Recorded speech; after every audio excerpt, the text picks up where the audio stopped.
we kind of look back at China and some of the regulatory changes that have taken place recently, whether it's cracking down on some IPOs that have listed in the US for fear of data kind of leaving China, or cracking down on the education companies and sort of turning them not for profit. Right.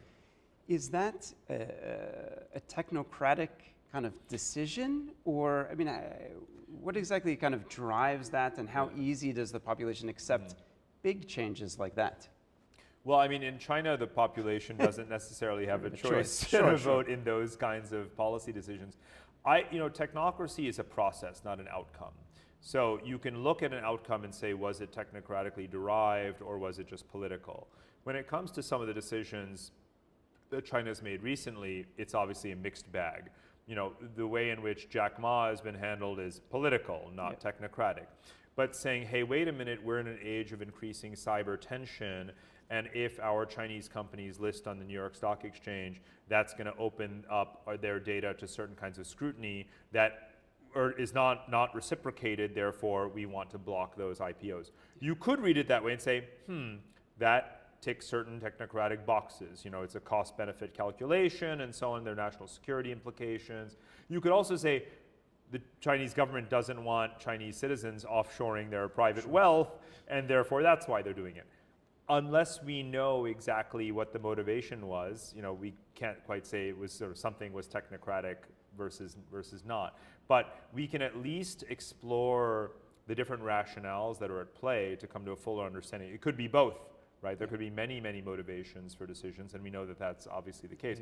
Look at demonetization in India. Is demonetization a good idea? Is digital currencies, cashlessness a good idea? Sure it is. Did Modi do it for those utilitarian reasons, to instantly empower all of the poor in the country, you know, to do digital banking in a non-corrupt way? It's not actually why he did it, right? He actually did it at the time that he did it and the way he did it for political reasons around undercutting the opposition party's campaign finance opportunities. That's why. If you wanted to do demonetization right, you would make sure that every single person in the country had the mobile banking app on their phone, and that their bank accounts were seamlessly linked to their home institutions, their financial institutions, so that they could seamlessly be cashless overnight, rather than what did happen, and we don't need to retell that whole story. So there is a technocratic way to do the right things, and then there's a technocratic excuse to do political things, and I think it's so important to separate the two. That's very sensible. I guess, so my question around kind of separating the acceptance of, or the approval of, or the happiness of citizens kind of living in a democratic state or a technocratic state.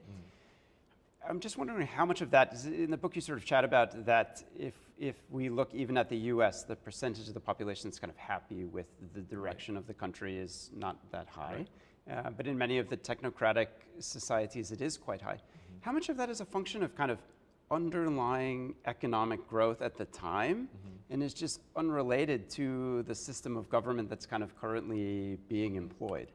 I mean, the thing is that would you have the former without the latter, right? I mean, this is the third of the Asian values that I talk about, the new Asian values, is mixed capitalism, right? So if you didn't have a government that to some degree was practicing some kind of industrial policy, import substitution, driving innovation and, you know, in R&D into key sectors, would you have the growth rates that you've had? So I don't think that we necessarily have to strictly parse out what component of public satisfaction owes itself to economic growth versus, you know, the political system, because the two go hand in glove in Asia. And again, that is something that Asians are quite comfortable with, right? There isn't a laissez-faire capitalist orthodoxy in Asia as a baseline that people are rejecting. They would view that as ridiculous.